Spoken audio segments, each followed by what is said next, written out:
Quyuluq deyilən bir təpə idi. Bu təpənin yerində vaxtilə hamam varmış. Cin görünmüş deyə oranı zibil və peyin altında bastırmışdılar. Təpə əmələ gəlmişdi. Yeniyetmə oxuyanlar aydın gecələr burada toplanıb zümzümə edərdilər. Yayda şəhər daha da qələbəlik olardı. Arandakılar şəhərə dönür.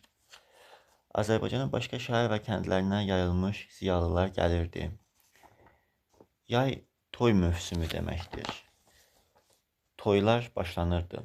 Bu da vara bağlı idi. Zənginlər həyətlərində böyük mağar qurub nağıllarda söylənən kimi tam 40 gün, 40 gecə toy edərdi. Gülablı kəndindən aşıqlar çağırırlardı. Şəhərin bütün oxuyan çalanları yığılardı. Quluplu qazanlarda plov bişərdi. Toy böyük dəbdəbə ilə keçərdi. Əvvəllər ağ duvaqlı gəlin və 2 yengə atda gedər və cehizlər də qatarlara yüklənərdi. Məşəllər yandırılar, zurnalar çalınardı. Şəhərdə ildə bir yeni hava çıxdığı üçün son və mod hava çalınardı. Bu havalardan biri zorla yadımdadır. Mən gedirdim yarım çıxdı qabaqdan, ay balam qabaqdan. Yarın şövqi məni saldı damaqdan, ay balam damaqdan. Lay lay bala lay lay, lay lay gülü lay lay, lay lay quzu lay lay. Musiqi və havanı çalır, yüzlərcə adam ağız-ağıza verib oxuyur və əllərindəki daşları bir-birinə vururdu. Ailəmiz mütəvazi bir həyat sürürdü. Nə biz qonaq gedər, nə bizə qonaq gələrdi. Atamın vaxtı ilə çox qonaqlıq etmiş olduğunu anam sərzənişlə söylərdi. Mən yalnız son ziyafəti xatırlayıram. Atam şairə Fatı xanım Kəminəni qonaq çağırmışdı. O axşam yadımdadır. Uzun-uzadı münaqişə oldu. Böyük qardaşı İran şahlarının əleyhinə danışır, Kəminə onları mühafizə edirdi. Kəminə çarşab örtər, amma üzünü gizlətməzdi. Şairlər və ədəbiyyat maraqlıları onun evinə toplanardılar. Yadımdadır, bir xüsusiyyəti vardı. Tuş şeyləri çox sevərdi. Atam bunu bilir və Ağdamdan bir-iki dəfə ona Gülöyşə nar göndərmişdi. Kəminənin ədəbi fəaliyyəti haqqında Riyazül Aşiqinə baxmalı. Atamın ikinci arvaddan olan qızı bibim oğlunda imiş. Çocuğu olmadığı üçün bunu boşayıb, yerinə o biri bibimin qızını almışdılar. Bu məsələ üstə qohumlar arasında ziddiyyət düşmüşdü, gediş-gəliş kəsilmişdi. Bizim gedəcək yerimiz yalnız babam, anamın atası Seyid Hüseygil idi. Babam olduqca talihsiz bir adamdı. Arvadı iflicə tutularaq 17 il yataqda qaldıqdan sonra ölmüş, 2 yetişmiş oğlu və 2 qızı eyni xəstəliklə əlaqədar olaraq ölmüşdü. Yalnız bircə oğlu qalmışdı. Onu evləndirmiş, ondan bir qız nəvəsi olmuşdu. Özü olduqca tənbəl və inad adam idi. Hələ çocuq ikən o qədər tənbəl imiş ki, uşaqlar onunla dalaşarkən əyilib yerdən daş götürməyə ərinirmiş. Bu dərddən anası həmişə cibinə daş qoyarmış ki, götürüb atması asan olsun. Atam varlı olan zaman buna böyük məscidin yanında bir əttar dükkanı açmış. Bir il sonra hesaba oturmuşlar. Atam görmüş ki, kişi şeylərin hamısını nisyə buraxmış və borcluların adını heç yerdə qeyd etməmişdir. Dükkan qapanmış. Bir dəfə də maya verib Təbrizə göndərmiş.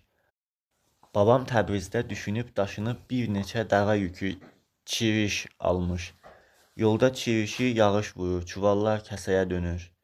Yalnız çiriş deyil, çuvallar da çirişə yapışıb xarab olmuş. Babamın ticari təşəbbüsləri çiriş xırıdı ilə bitmişdir. Gündə 2 dəfə qəbristanlığa Fatihəyə gedər, ara bir də bizə gələrdi.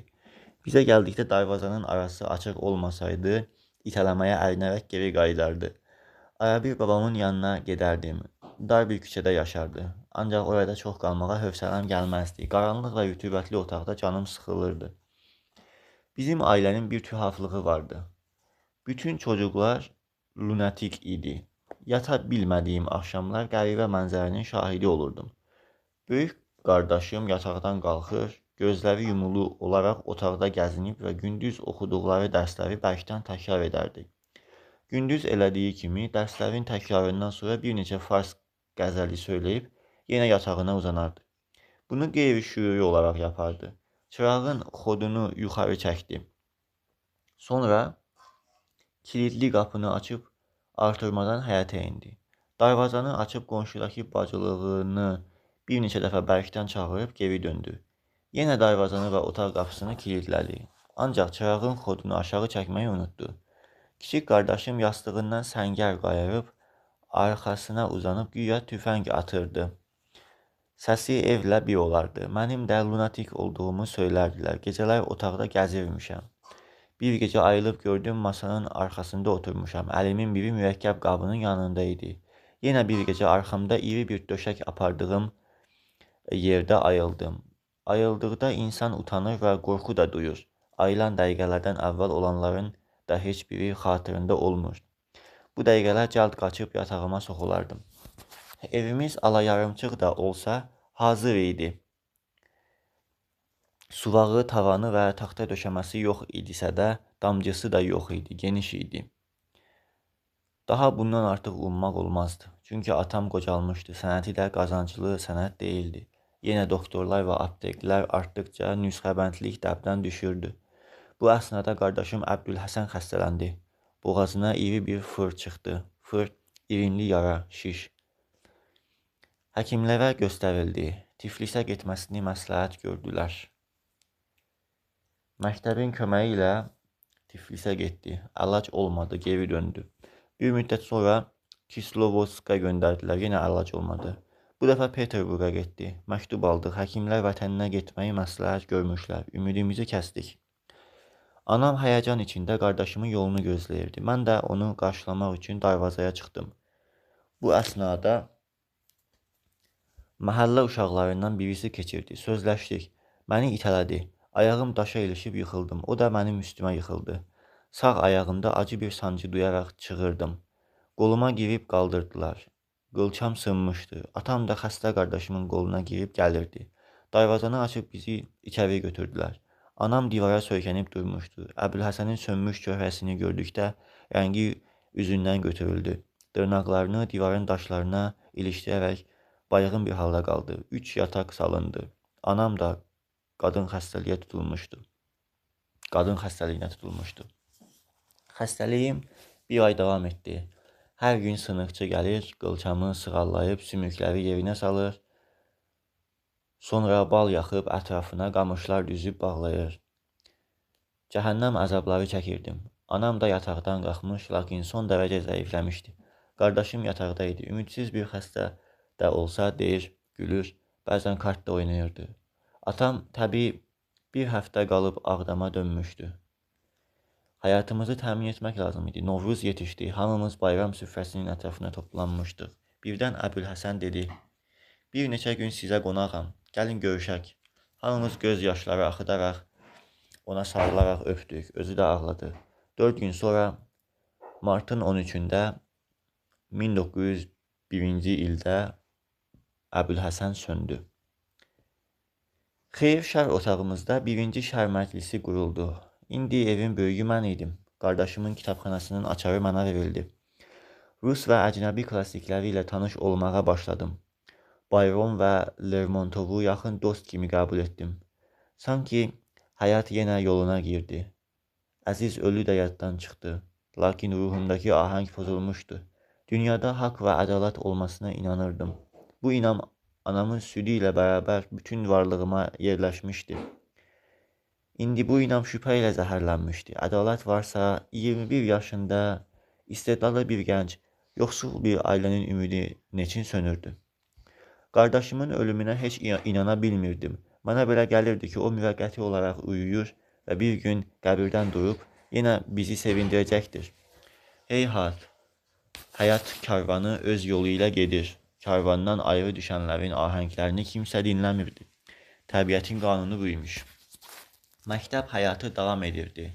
Hər gün uzaq erməni məhəlləsinə getmək məcburiyyətində bulunurduq. Yalnız məktəb deyildi, bütün hökumət müəssisələri də orada idi. Poçta bir məktub vermək üçün də oraya getməli idik. Şəhər idarəsi şəhərin Bütün varidatını oraya sərf edirdi. Küçələr daşlanmış, işığı bol, kitabxana, qiraətxanası və başqa mədəni müəssisələri vardı. Şəhər idarəsinə seçilmiş hacılar və Kərbəlayılar savadsız olduqları üçün türk faydasını gözətməkdən aciz idilər.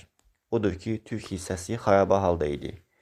Küçələrin daşlanması, fənərlərin olmaması bir yanda, lağımlar belə örtülməmişdi. Kanalizasiya erməni-türk hüdudunda bitirdi.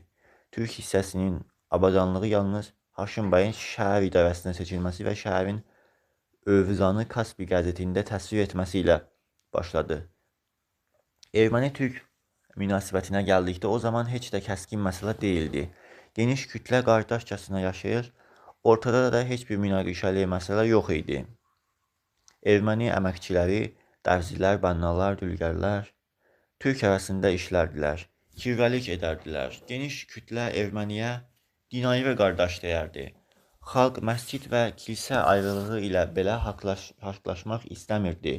Türklərin nəzir eləyib kilsə həyətində qurban kəsdiyi və ermənilərin türk pirlərinə gedib şam gətirdikləri çox görmüşəm. Xalqın belə qardaşcasına yaşamasına baxmayaraq, burjuaziya və ona nökərlik edən ziyalılar uzaq görmək istədi. Tarixə dalaraq yekə-yekə ideyalar buldular. Axırda qaş qayırdıqları halda göz tökdülər. Çar məmurlarının təhriki ilə iki qonşu və tarix boyu dost yaşamış xalqı bir-biri ilə çarpışdırıb gözəl şəhərimizi xaraba qoydular. Məsələdən uzaq düşdüm. Qardaşımın kitabxanası əlimə keçdikdən sonra məndə ədəbiyyata və rəsmə böyük maraq oyandırıb, boş vaxtlarımı rəsmə və ədəbiyyata həsr edirdim. Rusca yazdığım ilk şeirlərimi rus dili müəllimi Qlemitə göstərdim. Müəllim şeirlərimi gözdən keçirib nədənsə mənə Çexovu oxumağı tövsiyə etdi. Oxudum. Çexov mənə olduqca şirin və duzlu gəldi. Lakin o zaman hekayə yazmaq fikrində deyildim. Tərəddüd dövrü keçirirdim. Şuşanın sərt təbiəti, qara buludlardan tökülən yumurta kimi doluları, ilan kimi göydə qıvrılaraq dəhşətli gürültü qoparan şimşəkləri, biraz sonra gözəl günəşi və bülbüllərin cəhcəh vurması məndə dərin düşüncələr oyadırdı. Aydın gecələr artırmanın bir güşəsində tək oturaraq ən dərin sirləri bilmək istəyirdim. Çocuk gördüyü şeylər haqqında anasına sual verən kimi mən də gənc dimağıma, beynimə min bir sual verirdim. Yalnız çocuqla mənim fərqim o idi ki, mən də görmədiyim şeyləri öyrənmək istəyərək xəyal quşunu ay və ulduzların ötəki tərəfinə, əziyyətin dərinliklərinə doğru yürüdürdüm. Lakin insan ağlının məhdudluğunu duyaraq zəifimdən, zəifliyimdən, gücsüzlüyümdən kədərlənirdim. Mənə belə gəlirdi ki, kainatda hakim, qəvi bir vəhdət var.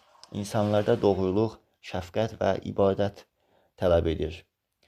İnandığım bu mənəvi vəzifənin ifası üçün şəxsiyyətimin təmizliyinə çalışaraq bütün səmiyyətimlə ibadətə sarıldım. Günəş çıxmadan qalxar, dəstəmaz alıb namaza başlardım. Qışın çovğununda belə əriməyərək adi su ilə yox, həyətdəki buzlu su ilə dəstəmaz alardım. Ayazdan qolum qat-qat olub qan axardı. Hər bir həyati çətinliyin həllini ibadətdəki göz yaşlarımda duyardım. Bu ibadət dövrü yalnız 2 il davam edə bildi. Sonralar yeni fəlsəfə, yeni yollar buldum. İnsanın ikinci bir vəzifəsi də olduğuna inanırdım. Mənə belə gəlirdi ki, təbiət hər bir insana bir vergi verir. Həyatdan məqsəd vergini bulub inkişaf etməkdir.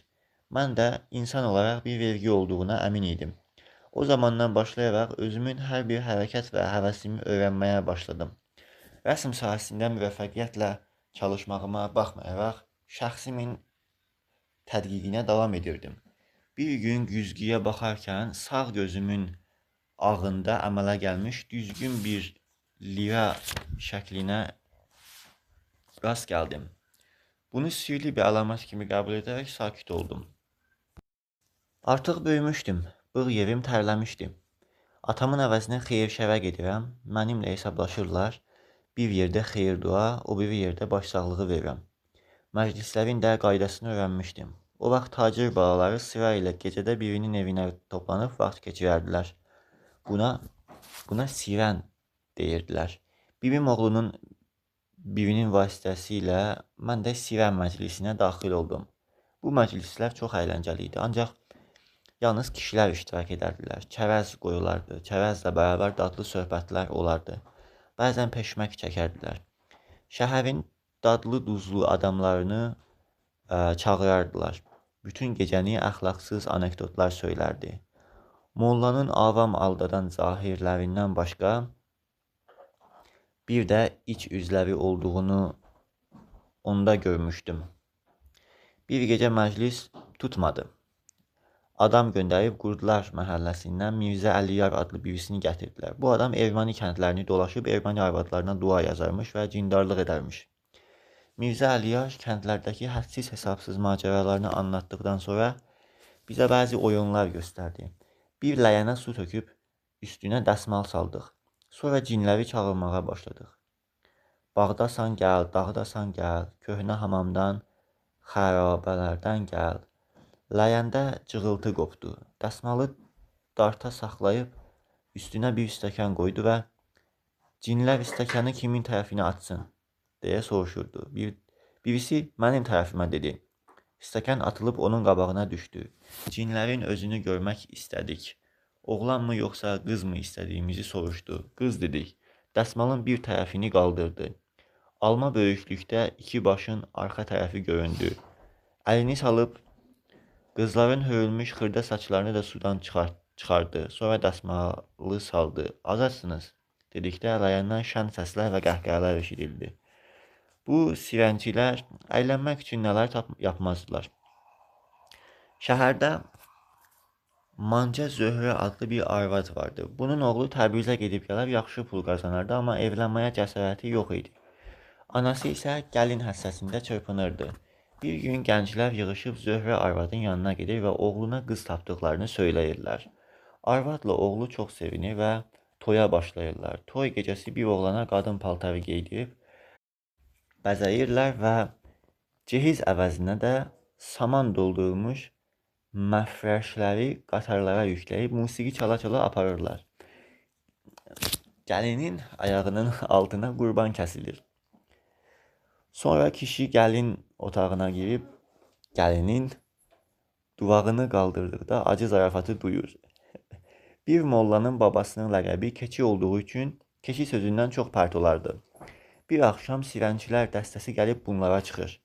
Molla bu ziyafətdən son dərəcə məmnun olaraq çay qoydurur və kəlləri daha da işıq olsun deyə bir neçə də çıraq yandırır. Bir az sonra gənclərdən birisi ifrat işıq olduğunu bildirib çırağın birini söndürmək istəyir. O birilər etiraz edərək keçi mə deyə keçi kimi bəyirməyə başlayırlar. Molla pərt olur. Bir gün yenə Sirəndə gənclər söz qoyurlar ki, bir müddət azsınlar. Yolu azan təbiidir ki, evlərinə gəlib çıxa bilməz. Kimsəyə xəbər vermədən həvəsi çıxıb başqa şəhərə gedir. İçlərində biri azmağa yer tapmadığı üçün qərarlaşdırılan vaxta qədər Şuşada iki məhəllə arasında dolaşmağa başlayır. Bunu çox axtarırlar, axırda gəlib tapırlar. Niyə evə gəlmirsən, neçə gündür səni axtarırıq dedikdə evə dönmək istəmir. Gedin, azmışam deyə cavab verir. Tacir balalarının sirənləri olduğu kimi şairlərin də məclisləri vardı. Gündüzlər bunlar Mir Mövsüm Nəvvabın yuxarı məscidin hücrəsindəki güllü çiçəkli mənzilinə yığılardılar.